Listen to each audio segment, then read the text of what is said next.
All right, you're tuning in to the Player Development Pod, presented to you by Beyond the Field. Maybe you're watching on YouTube, maybe you're listening through the audio, your car, whatever it may be.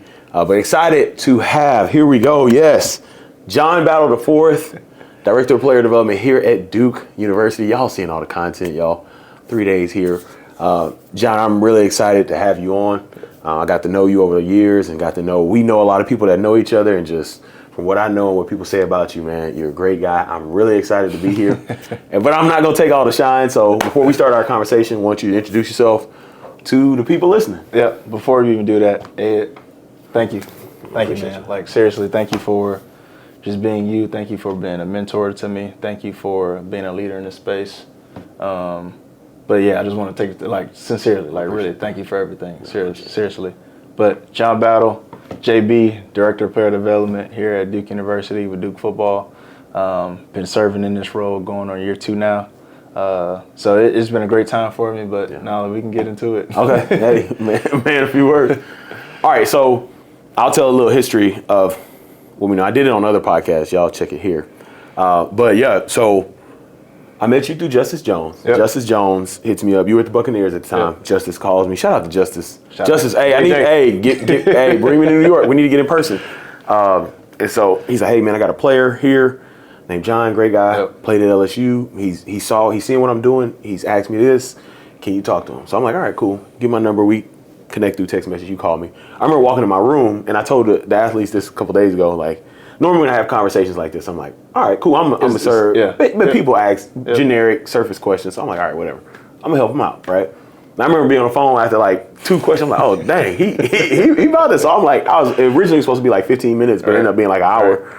And I was like, dang, that's really cool. I remember, like, this is how you know you made it in my phone. After you get a text message, I go back in and I put your name. Say the name. So I was like, all right, I'm going to save it. So time goes on.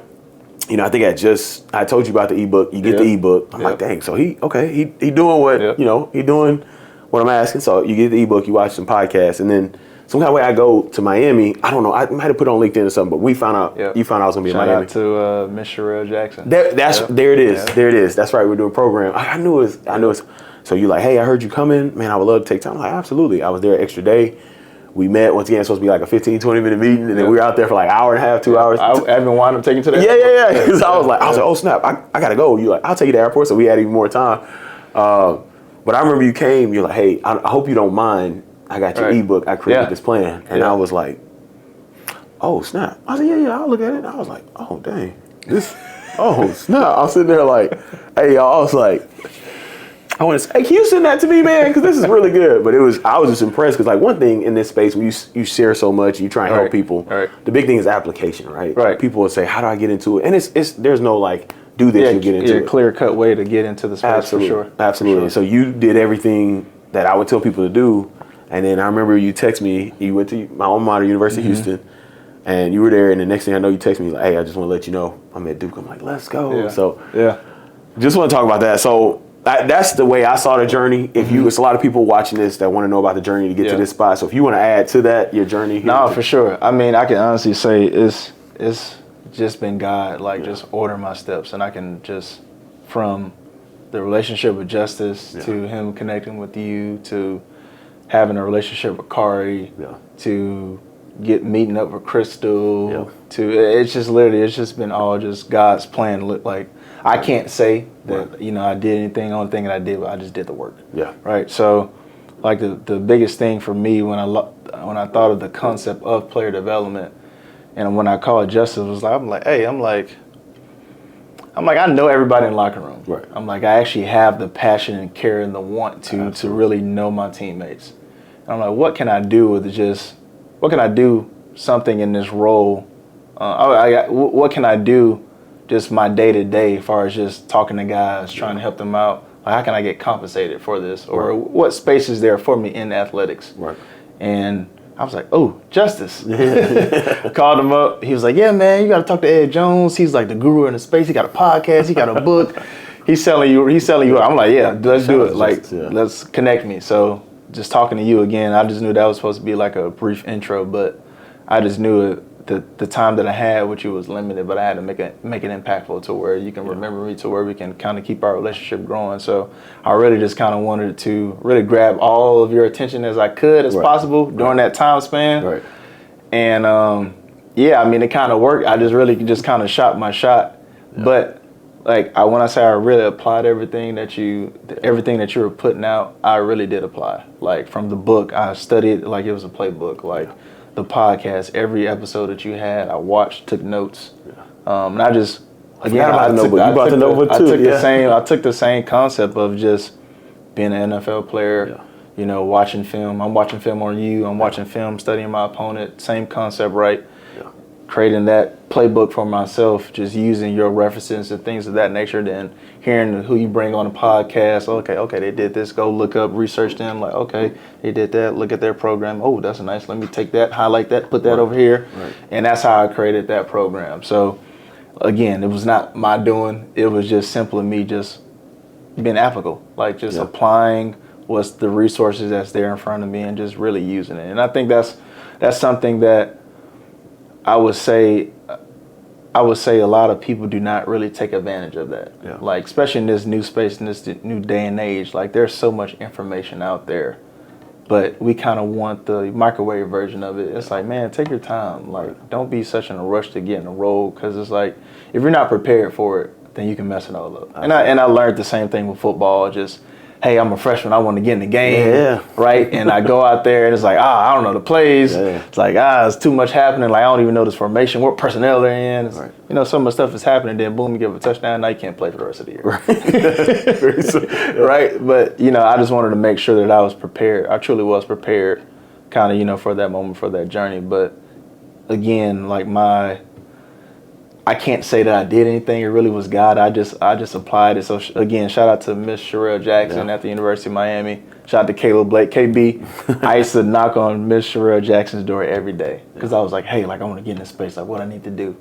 And she'll sit with me, kind of give me some free game, and she'll give me something, and I'll take it. I go run with it, and like, hey, that's what I got. And she's like, that's good. Do this, and then I'll do the same thing. And she was like, hey, there's a guy, Ed Jones. He's going to be coming here. And I was like, I know Ed. I was like, I just talked to him maybe a month or so ago. I got his ebook. I watched all his podcasts. Look at my notes. And so in that moment, man, it was really, again, it was God. It was truly God just aligning us at that perfect time. And then you said something to me that was really so impactful. And it's one of my favorite quotes. And I think you said, it was like, one man obedience can impact so many. Wow. And so you told me that, and I was like, damn, like that was like one of those. I was like, it all kind of went off like in my head. I was like, damn, I'm meant to be in this space. Yeah. So, man, just hustling, grinding. Did like 40 interviews. Got told no's, multiple no's. Got comfortable with no. And that's the biggest part of it too. To get comfortable with no, like get comfortable with rejection, because ultimately that led me here to the perfect spot. And so, again, just God ordered my steps, doing this interview, nope, doing this interview, nope, doing this interview, nope. Yeah. And to get to Duke, which is, honestly, I can really say is the best spot for player development. Have a great support, just being here with Coach Diaz, Justin Wells, Heather Ryan. Just, it's a true, like, space that they want here. Right. And so I don't have to fight for time. I have to argue for time. I get the time given to me, and I just have to just do my job. That's incredible. That one man, I'm gonna get that quote, y'all. I didn't know. You didn't trademark. I promise you, like that's my favorite quote. Man, I talk so much, y'all. I don't even know. I just talk. People was like, man, you can. I was like, I like talking, so I love that.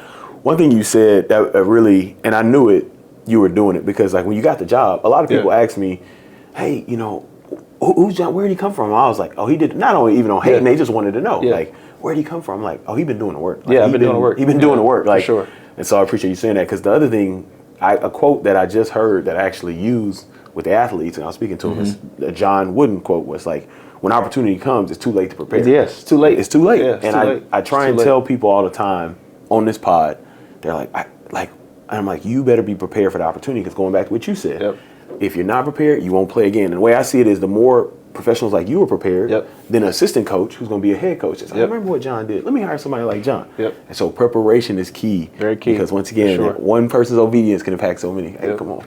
That was good. I had to write that down. I said, ooh, let me Man, write I'm that about down. to call my wife after this. Hey, babe, look out. Nah. So one thing that's really big I've noticed here is like you talk about the support, and I'm a big believer.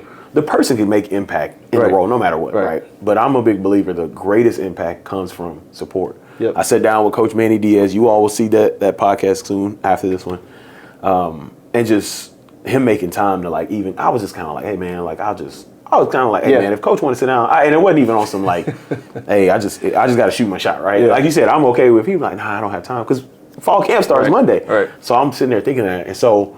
Not only that, he sits down with me, and then I'm seeing like all the access you're giving, the resources you're giving to bring in speakers, like everybody coming to everybody knows Leadership Week that you're doing here. Like, can you talk about the importance of not only I knew you were gonna make an impact in the role, we got it, but coming here, I'm like, man, like you have full support of like you mentioned, Coach Manny Diaz, you mentioned some other names as well. How is it like that for someone who's professional? Like, how does the support of coach? We got coaches that watch us as well, and a lot of once his name hits YouTube, a lot of his coaches will watch us. But like, how does the support of head coach help you? It's huge. It's everything. Without that voice to really kind of set the tone or set the standard of like, hey, like this is what we're doing. Like without that support, like you're fighting 105 guys. Right. That's 105 different thoughts, 105 different opinions. Right. But that one voice from the head coach can shut all that out, right? So, again, man, just so thankful for Coach Diaz to where just for him allowing for me to be in this space and just also just allowing for me to do my role.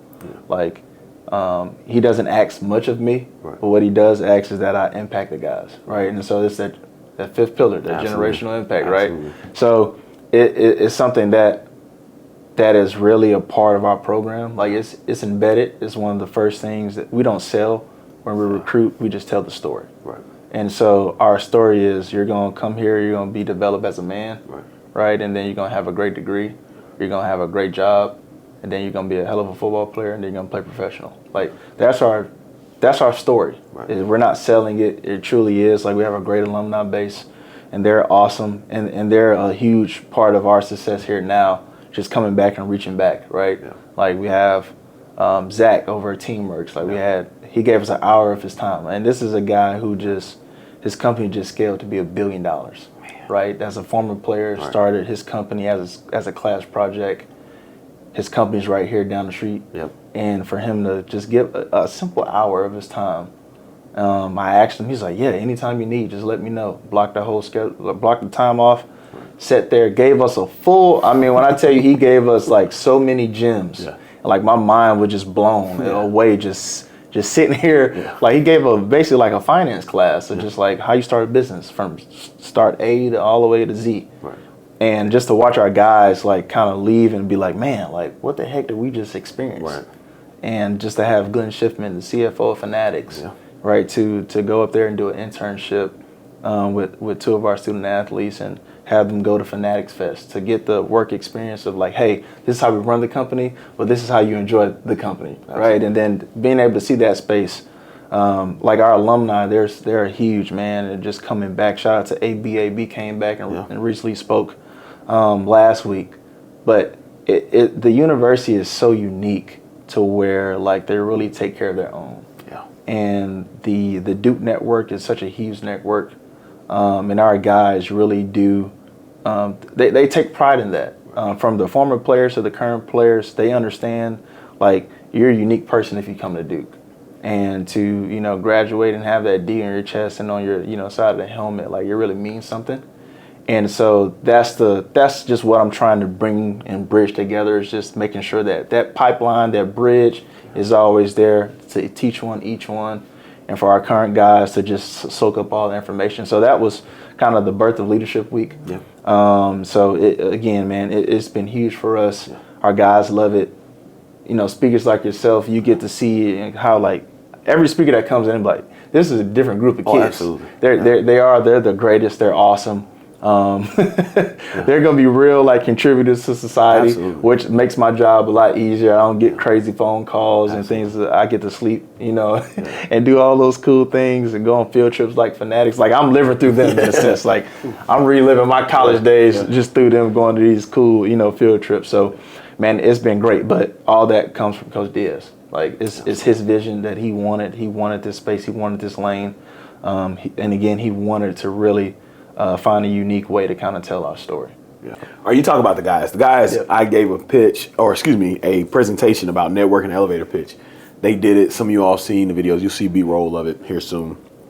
And like, athletes, man. Like, you are a high performing athlete. A lot of guys want to like, hey, all right, I got it. Don't. Too cool for school. Yeah. But it was cool. Like, literally the next day, we had a speaker.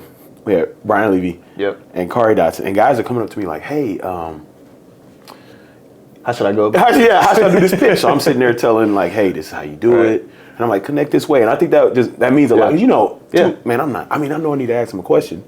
And it was cool to me that they came up with like, hey. No, they seek the counseling. Absolutely. Like they do. Absolutely. Which is, again, man, it's like why, like, just being here in this space is so unique is because of our kids. Like they really are like they're the best. Like they really are, and I just got to big them up so much because like anything you ask them to do, they do it. But they don't do it just with small like intent. Like they do it full out, and so they really take and apply.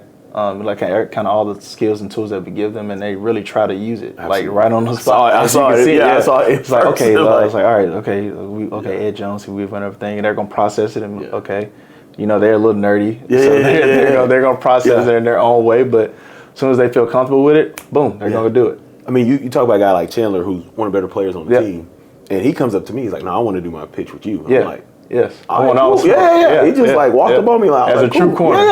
Like he's like, hey, straight press. Like, all right, come on. So that's awesome.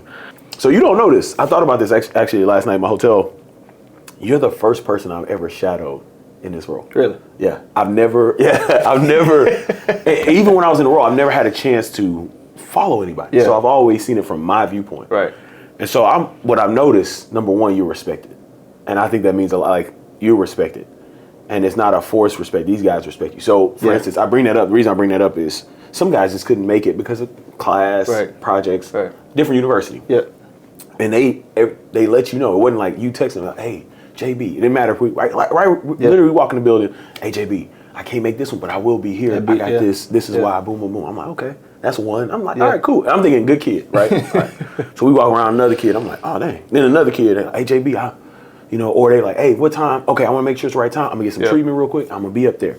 And I was like, dang. And then like seeing you respected with staff, seeing your interaction with people, not only in this building, but outside, people on campus. We go to the chapel, you talk to the guy. Like it's my just. guy Larry. Yeah, Larry. I do it start with L. It's just like, man. And like, I think that's a big deal in the role because so many times we can push every, we can have every single program absolutely in the book, right? And we can have actually like this is ROI, this is a great program, but it doesn't matter if you respect it. The other thing too, just man, you serve, man, like you serve everybody, like you serve everybody, and it's just like, man, I just like it's times you grab, I'm like, bro, I got it. You like, how I got it? I'm like, man, like, I just don't get to see that from that aspect, and then like, but then also I love it, man. We, You let them know, like, hey, y'all, this is how this is. This is how it's going to help you, right? I think that the communication you had, and it's very direct, very serious. Like, this is how this helps you. And I think so many times I tell people because everybody's like, oh, today's athlete doesn't want to do. You just got to let them know what they're doing. Yeah. Like, just why is this? Yeah. Right. And clearly this is why it's impactful. Yep. This is why you need it. And they're good. So, man, I realized I was sitting there and I was like, you know what? I've never, ever, like, I know I was doing a day in a life series, but I was like, I've never, ever sat down and like, or been around to see somebody else do it. And so, I was thinking, I was like, man, JB don't even know that. I was like, I'm gonna bring it up. But to that, man, I want you to talk a little bit more about what you do here. We talked about some stuff, but if you want to talk about the blueprint and just, give people, you can't give them everything. I'll give them everything I do, just a little bit, but talk about the blueprint. So Man, our formula for the blueprint is pretty simple. Like, we just want to identify what each player interest is. And so once we find that interest, right, so I'll say, all right, find a hobby. Right. All right, so let's turn that hobby into a passion. Let's turn that passion into a career. So like that's kind of my rule of thumb to them is and to say, okay, have the football in this hand, have something else in your other, and then use football to raise up whatever you truly want to do. Like what's your real passion? And so for me, when I was at LSU, I picked up photography. Right, so we had a bowl game, playing Louisville, playing Lamar Jackson, just won a Heisman. Best Buy, right? So we get off the bus, you know, everybody running the store, and I'm watching all my teammates just run to the TV section, run to the laptop, music, headphones, Beats just came out. So I'm just watching my teammates I'm like, look at these dudes. And so I'm just scanning the store to try to figure out, like, what do I want? I'm like, I don't need a TV, I don't need a headphones. Like, let me get something that's gonna be impactful for me. And just like, oh, like the camera section just went off, and I went over there. We had our team photographer with us, Chris. Shout out to Chris. Chris, him and I was like, hey, what's a great camera to kind of start with? Picked it out, charged it up that night, started shooting. Then next week, I'm hitting up our SID, Michael Bonnet. Shout out to Michael Bonnet. I'm like, hey, Ben Simmons is there at the time. I'm like, let me go, hey, can I get some media pass to go take pictures? He's like, okay, John, sure, like whatever. Like a little odd, but yeah, sure. So now I walk in there, I'm down there with the media sitting on the court. They're looking at me like, what the heck are you doing here, John? Like, what is our starting safety? Got a whole vest on with a camera over here taking pictures. I'm like, you know, I just bought this last week and I'm putting it to work. But that small transaction of me getting that camera like really allowed for me to create a new avenue, which is also why I'm in this space, because they gave me identity outside of the sport. And it took me down this path and this rabbit hole of like wanting to learn more, wanting to do more. So anytime when I was in Tampa with Justice, I was like, hey, like, what do y'all have? Like, give me all the programming that there is, so I can keep kind of, I want to say detaching from football, but just building my identity outside of it.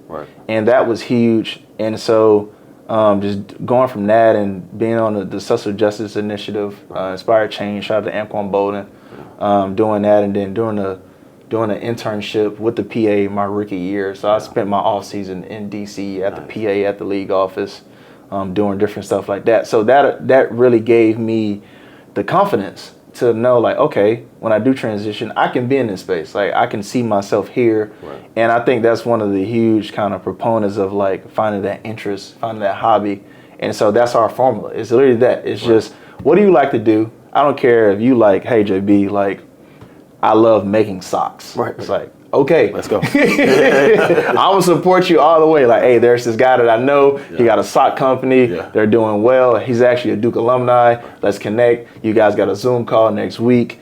Yada, yada, yada. He's gonna actually fly down to a game. You know, he's gonna come to the team hotel to talk to you. You guys can talk one-on-one, and then boom. Now, but I really try to do that for every guy. Now, you know, of course that's hard, but we really do try to put a little package together for each guy, to where they can really have their own like unique kind of build out, and let them just immerse in that space and let them play with. I just say, I'm like, if you're a kid, we're in a sandbox, you can have, you know, your basketball here, or, you know, your slingshot, whatever toys you want to play with. Let's just pick each one up. Okay, I don't like this. Let's throw it away. Oh, I don't like this. Ooh, I kind of like this. And you play with it. It's like, I don't like this. Like, we have to give them the same, you know, I guess space and time to do that, especially just being a student athlete now in today's is everything's accelerated for them. So I try to give them, you know, a real chance to immerse in the space. And once they do, and they come back and it's like, this is what I like I like to do. And you brought up Chandler Rivers, so I asked Chan, we're doing our one-on-one meeting. I'm like, what do you like to do? He's like, I'm be honest, JB, like, this is his voice. I'm be honest, JB. He was like, man, I just like to play video games. I'm like, okay, Chan, like, no, like, we're not going video games. He's like, no, man, for real. I'm like, okay, like, what do you mean? Give me more. He's like, I don't know, man. I think I want to start like streaming and stuff. I'm like, okay, streaming, cool. Now this is a whole new space. Now we can actually go. There's a job market for it. You're right. We can go we can take this and go apply it. So brought in Ryan Johnson to come in and talk about, you know, gaming education, the job market, how you can get a job, how you can start streaming, like what do you need to set up your stuff. We had a gaming tournament with our gaming club, which was cool. So we brought the university in, Then we played the championship game on the Jumbotron. So it's like, again, but like hyping them up to make them feel like special and wanted, but also making it like just fully extreme to where like, dang, like I thought I just wanted to play video games, right?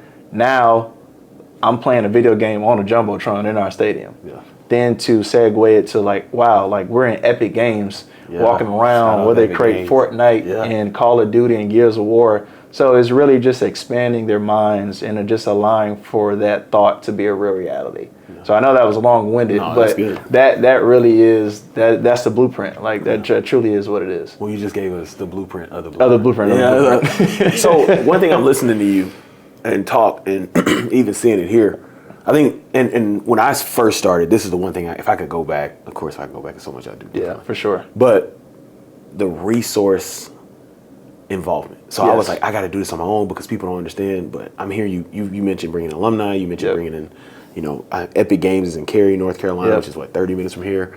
Like you don't mind bringing in resources. Get them. Yeah. So talk to the person who, because the biggest reason why I probably didn't do it is because I was like, I don't want the coach to think I can't do my job. Right. That we have to bring somebody inside. Now I know that's a total myth. Yep. Talk to the person who's not only challenged with that, but is also kind of afraid, like you said, of rejection. Yeah. No, for sure. I mean, it's going to be some no's in there for sure. But I think it would align so perfect. Like the right person will align. Right. And so what I mean by that is taking somebody like Ryan Johnson. Like I just watched a Breakfast Club interview, him and Chad Ocho. I'm like, okay, this guy's on the Breakfast Club talking about gaming, right? He's somebody that looks like our athletes, so it may be good for, and that's also unique in itself for an African American male to be, talking about gaming, right? And so my thought was, okay, let me go on LinkedIn, right? you spoke of that, right? LinkedIn, the importance of LinkedIn, right? And I just shot my shot. Not thinking it's gonna land. I'm like, oh, okay, cool. I'll just shoot my shot and go on about my day. And he hit back. And I was like, okay, all right, cool. And then we set a meeting. And I'm like, okay, this is happening. Yeah. And then we set another meeting. It was like, oh, okay. Then now we're sending out dates. And then now I'm buying a plane ticket for Ryan. And then now Ryan's here. I'm like, holy crap. Like, who would have thought? Yeah. Like, but the alignment, I think it will happen. So I want to say, like, don't try to force anything. Yeah. If it doesn't happen, it doesn't happen. And if it's like, scheduling, then you can always kind of circle back to it. But the timing is kind of everything. Yeah. But no, that would probably be the best thing I can say is just trust the timing of it. Just let it play out. I appreciate you saying that. One more thing I want to bring up, man. You have, like, I've been talking to you, getting to know you. This is like the second or third time we've been in person. But getting to know you and just hearing your stories, talk about LSU, like, man, you have this natural leadership. You were telling some stories about how I was like, man, I'd have been in a locker room like, yeah, man, let's go. What JV said, right? But talk about it, because I know leadership is more caught than taught. Right. Like, hearing your background, you have incredible leaders in your life. Yeah. Because even when I hear you going to Best Buy, you just like, you looking at your teammates like. Yeah. I used to call, this crazy thing about it, I don't know why, but I used to call my teammates kids. Like look at these kids. Like I'm quoted so many times. Like, yeah, such and such. Like he's a good kid. Like they're gonna be. And then they all respond like, John, like you're a kid also. I'm like, yeah, but it's stages to this. It's a little different. Maturity sad stages. Like where that leadership. Yeah. How have you seen it, and how do you continue to develop? Yeah. No, for sure. Man, it's really just been kind of since I was little. So just backstory, like my parents had me at 16. So I had to kind of grow up fast a little bit, but not in a way to where it impacted me, but it actually encouraged me. And so my dad empowered me, my mom empowered me, my grandparents empowered me. And so they gave me the confidence just at a very young age. So just started playing football at 5, 6 years old, and like I was a quarterback. So now I'm over here making calls and doing all this stuff. And so that's where my leadership kind of stems from. Like my mom is a hairstylist, so that's a serving kind of capacity. And then my dad's the principal track and field head coach, so I get a lot of that from him and them. And so it's really just kind of embedded in me. Right. So like that part is kind of natural. Right. But to kind of the other part is just like I just love people. Yeah. I really do, and I think that something big in this role is just, and you alluded to it earlier, it's just like you have to serve. Yeah. Like you can do all the programming you want, you can bring in all the guest speakers you want, but if you're not really having that impact of serving, then it's like there's no reason for you to really be in a space. Yeah. Because it's getting those, phone calls at 2 a.m. It's getting those. You see a guy 5 years down the road and be like, man, just how I was like, hey, you said something to me that was so impactful. Like that little transaction, like that's the real currency of it. It's not the, the wins or the losses, but it's really just having that serving kind of capacity and just being there for the guys every day. Yeah. I think what you mentioned is like the stuff like that you don't even realize. So like Kari, I don't know if you were at Houston, so you might know Linnell Bunner if you've heard of Linnell. Yeah, so LB my guy. Okay. When I was at Houston, LB, I bought him in, former player. I'm like, I gotta bring some former players. LB was the first one to hit back. He came and talked to the guys. Yeah. So he hit me up. He said, Coach, I think I'm interested in this player development. Yeah. Now, He'd be the perfect person. I told him to. Yeah, absolutely. I said, you'll be fine. Like you'll be fine. Yeah. But I asked him, I said, man, what did you remember about me doing?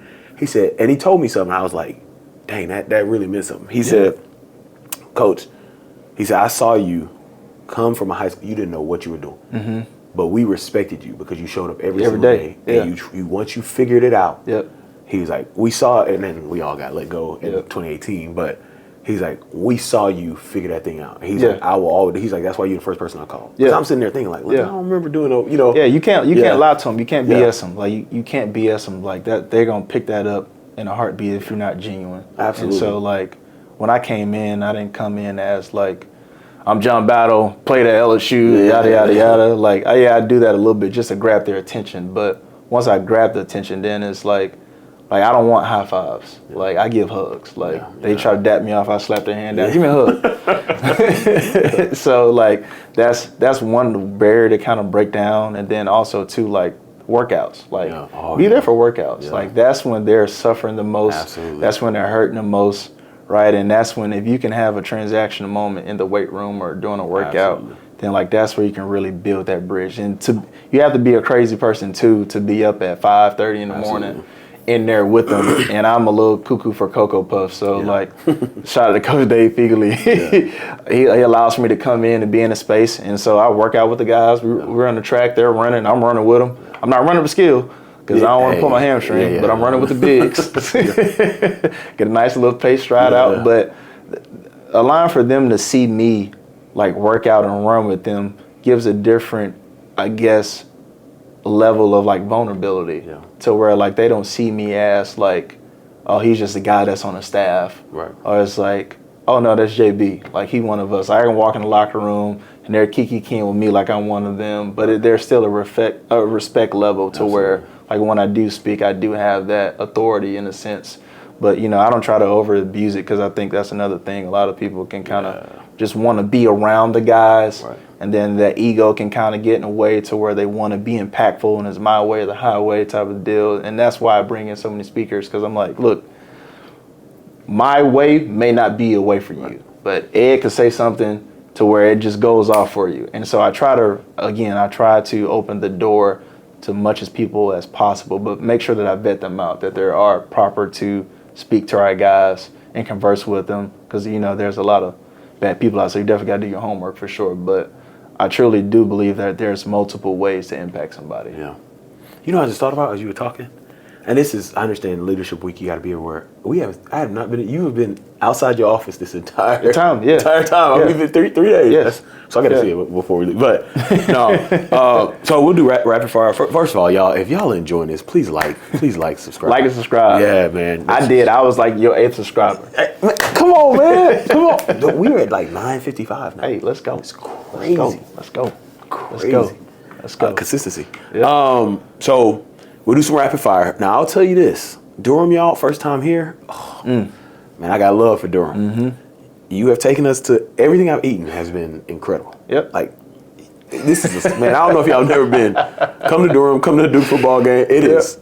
I'm going to be back. I'll text my wife like, babe, we got to come back. We got to come back. she's in architecture. The camp is beautiful. Oh yeah, but she'll love it. Food is just she'll like, love it. man, she'll I'm love like, it. She'll love it. well, they out here throwing a perfect game. Yes, absolutely. All right, so we're gonna do it rapid fire. Okay.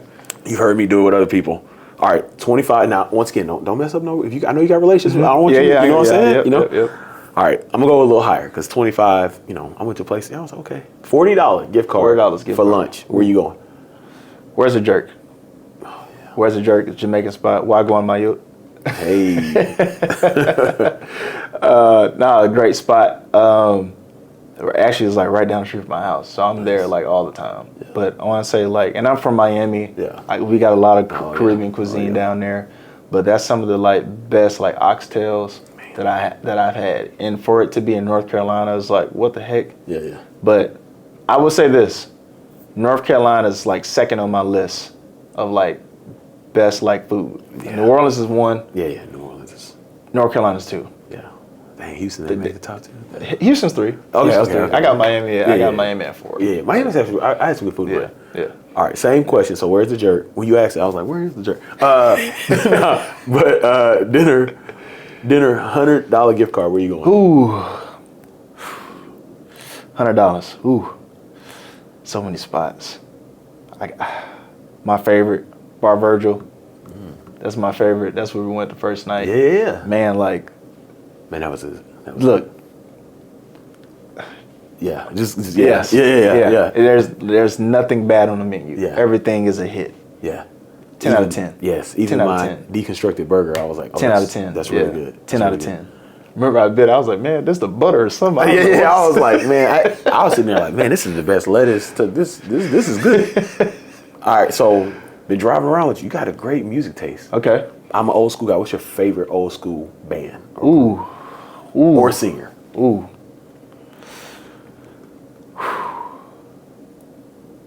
Everyone would say Maze, Frankie Beverly and Maze. Like, you got to put respect on their name. You got like the OJs, of course. Right. But I'll give you two. I'll give you the Brothers Johnson. Okay. Tap in. Okay. The Brother Johnsons. And, man, I love the Isley Brothers. I really do. Yeah. But I'll go the Whispers. They're underrated. Yeah. Underrated. It's Underrated, yes. the twins. Yes, the twins. Yeah. Yes. Keep on loving me. Yeah. Yeah. That's what's up. All right. So, movies. I don't know if you're a movie buff, but if you had to co-star in a movie with somebody, who would it be? And what would be the type of movie? Ooh, okay. I'll go Matthew McConaughey. That's a good one. Love Matthew McConaughey. Love his films. I go Matthew McConaughey. You got to be adventurous with him, because I would go Matthew McConaughey. Almost like a I want to say rom-com. I think like more like rom-com action. Like they need to come back. They didn't come back with They him. were strong. Yeah, strong. 2005 to 15, they were strong. I don't know, like me and him go solve like a heist or something. I don't know. I think it'd be good. Yeah, Matthew McConaughey for sure. I like that. And then last question. This is one that I'm asking specifically to you. So with your, the skill set you have with film, photography, what is a bucket list item you want to do? Oh, I want to create a film. Nice. That's my last final project. I want to do the film. I want to do the soundtrack for it. Nice. Shout out to DJ Chark. Me and DJ Chark and Garrett Brumfield. Garrett Brumfield had a studio in his closet in his apartment. Yeah. And we used to go in there and rap like every day. So DJ actually took it and ran with it. Yeah. So DJ Chark actually came and spoke to our team not too long ago about just sports performance and mental health and mental wellness, mental fitness, and performance and sports anxiety. He does a great job. He actually suffers from it. So him and I were roommates, so I got to kind of see that up close and personal. But he was on the Madden soundtrack, rapping. Yo. And I was like, oh, let's go. That's awesome. Before we go, I want to give you your own signed copy of the Player Development Guide. Oh, man. No more ebook now. Oh, man. Put your notes all in there. Oh, man. Oh, yeah. I'm about to mark this up for sure. Yeah. Yes, sir. I appreciate you, man. Thank you again, man. Seriously, thank you for kind of just taking me under your wing and kind of giving me all the information that you have.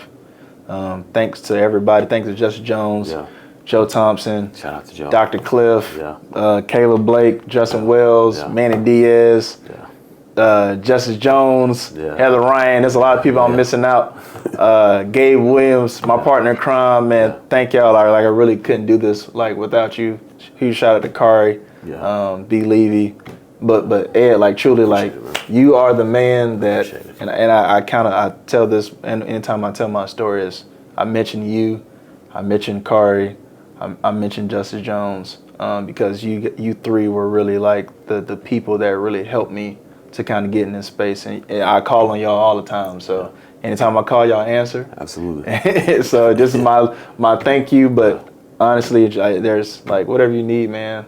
Like, I always got you, brother. Yeah, I Thank appreciate you. it. Ain't too many people that could call me and be like, I sure did. Yeah, I said, he sure did. Sure did. So I appreciate you, and I'm proud of you, man. I really am proud of you. Like, seeing the impact here and to be able to, I don't get a chance. That's why I said I don't get a chance to see it. Yeah, you help people get in the role, which is like, all right, cool. I'm a season, whatever happened, but to see you, man, I'm proud, man. Man, you're a planner. You are a planner for sure. You're a planner for sure. Appreciate it, man. Hey, tap in with Ed Jones. Please do. He gonna charge you. Go get that ebook, baby. Hey, as I always say, go out and create generational impact. Don't wait, create it today. I'll see y'all. Let's go. That's good.